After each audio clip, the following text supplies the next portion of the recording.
Imaginen esta escena. Una intelectual muy reconocida fallece. Y meses antes resulta que escribió una nota, a mano, en una hoja simple, por los dos lados. Ajá. Una parte menciona a su gata, pero la otra, bueno, la otra podría significar dejarle un departamento súper valioso en Buenos Aires al encargado del edificio donde ella vivía. ¿Es una simple nota o, digamos, un testamento con consecuencias enormes? Es que es una historia que te atrapa al toque, ¿viste? Porque toca fibras muy humanas. Hablamos de Beatriz Arlo, claro, una figura central importantísima de la cultura del pensamiento crítico acá en Argentina. Ensayista, profesora, una voz siempre lúcida, a veces controversial también. Falleció en diciembre de 2024. Exacto. Y su muerte, bueno, lamentablemente abrió como una caja de Pandora legal y también familiar. Totalmente. Tenemos acceso a partes del expediente, revisamos notas periodísticas que siguieron el caso de cerca, y la idea hoy es, bueno, ir un poco más allá de la noticia, ¿no? Queremos entender la trama humana que hay detrás. Ujú. ¿Quién reclama qué? ¿Por qué se complicó tanto en tribunales? Y sobre todo, creo que esto es clave para todos. ¿Qué lecciones prácticas podemos sacar? Hay mucho para desmenuzar acá, así que, bueno, empecemos. Es que lo fascinante es justo eso, esa intersección. Por un lado tenés los afectos, relaciones de años, quizás gestos de cariño, de gratitud, expresados de una forma muy personal, muy, bueno, casera. Claro. Y por el otro tenés la rigidez, las formalidades del derecho sucesorio, cómo interpreta la ley, una frase escrita, digamos, más con el corazón que con la cabeza legal. Ahí está el verdadero nudo de este caso. Bueno, formalmente todo arranca después del fallecimiento de Beatriz Sarlo el 17 de diciembre de 2024. Al poco tiempo, el encargado del edificio de la calle Hidalgo donde ella vivió muchos años, Ajá. se presenta en la justicia y lleva una prueba que él considera clave. Esa hoja, escrita a mano por los dos lados y firmada por Sarlo. Son dos textos muy cortitos, casi telegramas, ¿viste? El primero, fechado el 9 de junio de 2024, es bastante directo. Dice que su gata, Nini, tiene que quedar al cuidado del encargado. Firma y aclaración. Beatriz Sarlo. Hasta ahí, bueno, parece un deseo normal sobre una mascota querida, ¿no? Sí, bastante entendible. Pero la segunda parte, la que tiene fecha 2 de agosto de 2024, esa es la que enciende todo. ¿Qué dice exactamente? Dice algo así como que el encargado queda a cargo de su departamento después de su muerte. Y vuelve a mencionar a la gata Nini, agregando algo sobre el aprecio mutuo que se tenían. Y la firma de Sarlo de nuevo. Queda a cargo. Con esos papeles, entonces, el encargado inicia lo que se llama un juicio de sucesión testamentaria. Su argumento principal es que esos manuscritos son un testamento hológrafo válido. O sea, un testamento escrito y firmado de puño y letra por la misma persona, algo que la ley argentina contempla. Exacto, el Código Civil y Comercial lo permite. Y para darle más fuerza, su abogado suma argumentos sobre la lucidez de Beatriz Arlo en esas fechas. Menciona, por ejemplo, una entrevista pública que ella dio a un diario conocido, Ajá. casi 2 meses después de escribir esa segunda nota, como prueba, digamos, de que estaba en plenas facultades. Pero, ¿alcanza con eso? ¿Quedar a cargo significa heredar? Esa es la pregunta del millón, como dicen. Y ahí es donde la cosa empieza, bueno, a complicarse en serio. Porque casi al mismo tiempo entra otro jugador a la cancha. Alguien que para muchos fue inesperado. El exmarido de Beatriz Arlo. El exmarido, pero... Estaban separados de hecho hacía más de 50 años. Una barbaridad de tiempo. Pero, y este es el detalle legal clave, nunca se habían divorciado formalmente. 50 años. Es una vida entera. ¿Y este exmarido entonces qué hace? Inicia otro juicio. Sí, inicia otro juicio sucesorio, pero distinto, bajo la figura de avintestato, ¿Qué significa?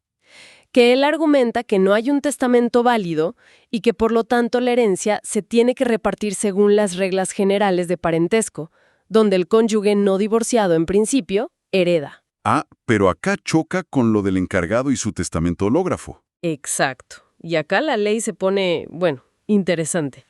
El abogado del encargado responde citando un artículo específico del Código Civil y Comercial. el 2437. ¿Y qué dice ese artículo? Es bastante claro. Dice que la separación de hecho, sin voluntad de unirse, y 50 años parece bastante evidencia de eso, ¿no? Excluye los derechos hereditarios entre los cónyuges. O sea que por más que siguieran casados en los papeles, la separación de hecho tan larga anularía su derecho a heredar. Esa es la interpretación que presenta el abogado del encargado, y es un punto jurídico súper debatible. ¿Qué pesa más? ¿El papel formal del matrimonio no disuelto o la realidad de medio siglo de separación? Qué complejo.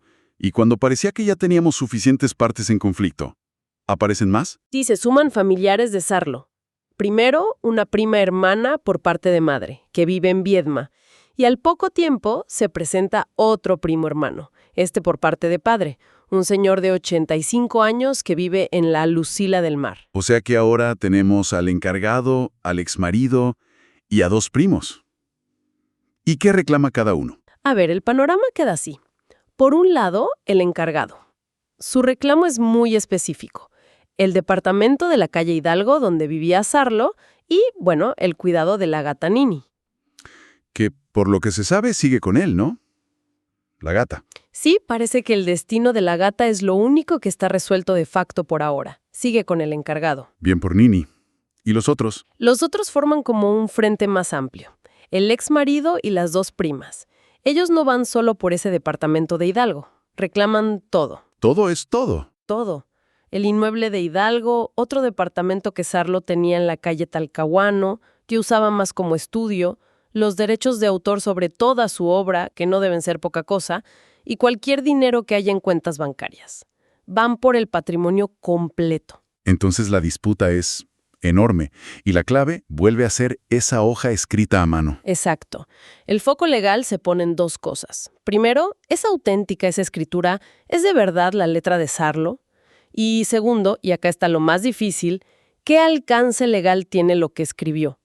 Para lo primero, se ordenó una pericia caligráfica. ¿Y qué pasó con eso? ¿Se sabe el resultado? Sí, según lo que publicaron los medios que siguen el caso, la pericia fue bastante clara. La letra y la firma en ambos lados de la hoja son auténticas. Son de Beatriz Sarlo. Ah, o sea, un punto para el encargado, digamos. Un punto, sí. Pero es como ganar una batalla, no la guerra. Porque ahora viene la parte más complicada, la interpretación.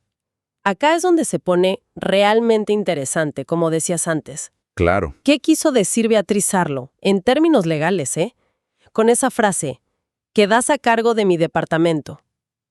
¿Le estaba cediendo la propiedad? ¿Era un legado?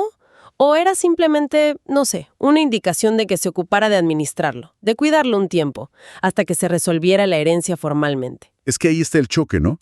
El lenguaje de todos los días contra el lenguaje jurídico. Uno dice, quédate a cargo y puede ser cualquier cosa. ¿Tal cual? Pero en un documento que define el destino de tus bienes después de morir, esa ambigüedad puede ser fatal para la intención que tuvo, sea cual sea. Exactamente. Esa es la discusión de fondo. El abogado del encargado dice que la intención de dejarle el inmueble es clara, si se lee en el contexto de la relación de aprecio o de cuidado mutuo que tenían y que la lucidez de Sarlo está probada. Pero la otra parte obviamente dice que no, que la frase es muy vaga para transferir un departamento, que la ley exige una manifestación de voluntad mucho más clara, más explícita. ¿Y se pueden usar testigos para aclarar esto? Las fuentes dicen que sí, que además de la prueba del papel, se podrían llamar a declarar a personas del círculo cercano a Sarlo, para que cuenten cómo la veían, cuál era su estado mental en ese último tiempo. Mientras los abogados discuten qué significa quedar a cargo, el expediente mismo tuvo un recorrido bastante movido por los tribunales, ¿no? Como un laberinto. Sí, hubo mucho movimiento procesal. Lo primero fue juntar las dos causas, la del encargado y la del exmarido, en un solo juzgado, para que un único juez decidiera todo. ¿Y ese primer juez qué hizo? Tomó una decisión fuerte. Dijo que el exmarido no heredaba, aplicando justamente ese artículo sobre la separación de hecho larga. Lo excluyó. Pero eso no quedó firme, ¿verdad? No, la decisión fue apelada. Y la Cámara de Apelaciones le dio la razón al exmarido. Dijo que más allá de la separación, el matrimonio legalmente seguía vigente y que por eso tenía derecho a estar en el juicio sucesorio. O sea que lo volvieron a incluir en la carrera por la herencia. Exacto. Lo pusieron de nuevo en juego, pero la cosa no terminó ahí. Después empezaron las excusaciones. ¿Que los jueces no querían tomar el caso? Algo así. Al menos 2 jueces intentaron apartarse. Uno dijo que tenía razones de grave decoro y delicadeza por una larga y afectuosa relación con uno de los abogados principales del caso. Incluso mencionó que ese abogado había trabajado en su juzgado antes. Qué complicado. ¿Y el otro? El otro juez también intentó excusarse, alegando vínculos indirectos a través de familiares y otros abogados, según la prensa. Daba la sensación de que el caso se estaba volviendo como una papa caliente que nadie quería agarrar. Pero al final, alguien tuvo que hacerse cargo. Sí, la Cámara Civil intervino de nuevo en una de esas excusaciones, la más notoria, la del juez amigo del abogado, y dijo que no, que la amistad sola no alcanza, para apartarse, que solo si esa amistad comprometía gravemente la imparcialidad, usaron la frase violencia moral, se justificaba. Así que le ordenó a ese juez seguir con el caso. O sea que el expediente dio varias vueltas. Sí, pasó por al menos 3 juzgados distintos antes de volver y quedarse finalmente en el que está ahora. Y aunque parezcan detalles técnicos, estas idas y vueltas no son menores. Qué raro, me imagino. Reflejan la tensión del caso, quizá la notoriedad de todos los involucrados, y sin duda generan demoras. Muestran esa fricción que a veces hay entre las relaciones que existen en el mundo judicial y la necesidad de asegurar la imparcialidad. Hasta se llegó a pedir un bozal legal a las partes, para que no hablaran tanto con la prensa. Todo este lío legal, familiar, con tanta repercusión mediática, inevitablemente nos lleva a pensar, ¿se podría haber evitado? ¿Hay formas de dejar las cosas más claras para que no terminen en una pelea judicial así? Es la pregunta del millón y la que conecta este caso tan particular con la vida de cualquiera de nosotros, ¿no? Y acá es interesante una reflexión que hizo pública el Colegio de Escribanos de la Ciudad de Buenos Aires. Lo publicaron en una editorial de La Nación. ¿Qué decían los escribanos? Básicamente, sugirieron que hacer un testamento ante un escribano público te da varias capas de seguridad que quizás hubieran simplificado muchísimo todo este escenario. ¿Qué tipo de seguridades? O sea, ¿cuál es la diferencia concreta entre ir a un escribano y escribir algo a mano en tu casa? La editorial marcaba varios puntos. Primero, la identidad. El escribano da fe de quién es la persona que está firmando. Chao dudas sobre si la letra es o no es. Bien. Segundo, y esto es crucial en este caso, el asesoramiento sobre el lenguaje. Un escribano sabe cómo traducir tu voluntad a palabras que legalmente significan exactamente eso. Si Sarlo quería dejarle el departamento al encargado, un escribano le hubiera dicho, mira, la forma correcta es decir, le lego la propiedad a fulano o instituyo legatario del inmueble a mengano. Usar términos precisos. Claro, que no dejen lugar a dudas como quedar a cargo. Sí. Esa precisión hubiese cambiado todo. Exacto. Tercero, el discernimiento. El escribano tiene la obligación de chequear que la persona esté lúcida, que entienda lo que está haciendo, que firme libremente, conversa con la persona, se asegura. Y cuarto, la conservación y la validez formal. El testamento por escritura pública queda guardado en la escribanía, se inscribe en registros. Es mucho más difícil que se pierda, que se altere o que te cuestionen la forma. Ojo, no es que no se pueda cambiar, ¿eh? La persona siempre puede hacer otro testamento después, pero también con formalidades. Entiendo. O sea, el escribano funciona como un garante de que las cosas queden claras y sean legales.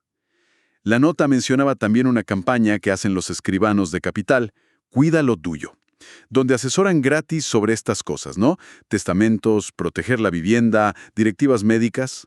Exacto. Son herramientas de planificación.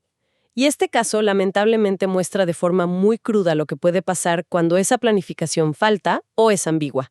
La lección práctica para todos es bastante clara, creo. ¿Cuán sería? Pensar en cómo queremos que se manejen nuestros bienes o quién queremos que tome decisiones por nosotros si no podemos. Y formalizarlo bien con asesoramiento profesional.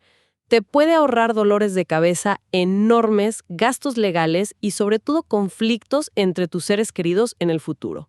A veces uno no quiere pensar en esas cosas, parecen lejanas, incómodas, pero las consecuencias de no hacerlo pueden ser muy duras para los que quieran. Volviendo al caso Sarlo, ¿cómo está la situación hoy, septiembre de 2025? Bueno, procesalmente la situación es que tenés a las 4 partes, el ex marido, las 2 primas y el encargado, todos activos en el expediente, disputando la herencia.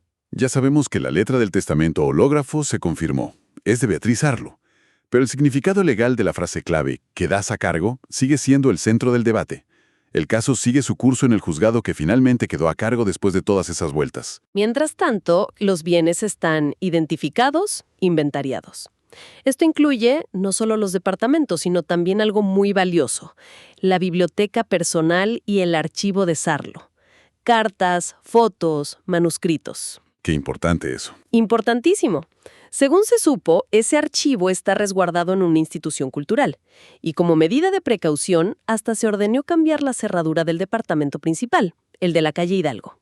Entonces, para resumir, un legado intelectual gigante, una gata que encontró un hogar, propiedades valiosas, derechos de autor en disputa, y todo esto disparado por una nota a mano escrita en un tono afectuoso, pero legalmente muy ambiguo. La voluntad final de Beatriz Arlo, expresada de forma sencilla, ahora está bajo la lupa implacable de la justicia. El caso sigue abierto, seguramente queden más capítulos. Pero más allá de quién o quiénes resulten herederos al final, la historia ya nos deja una lección muy potente sobre esa distancia, a veces enorme, que hay entre los afectos, las palabras que usamos todos los días, sobre todo por escrito, y la interpretación estricta, a veces fría, que hace la ley. Y nos deja picando una pregunta final, algo para pensar. ¿Somos realmente capaces de plasmar nuestras intenciones más profundas con la claridad suficiente como para que sobrevivan cuando ya no estemos?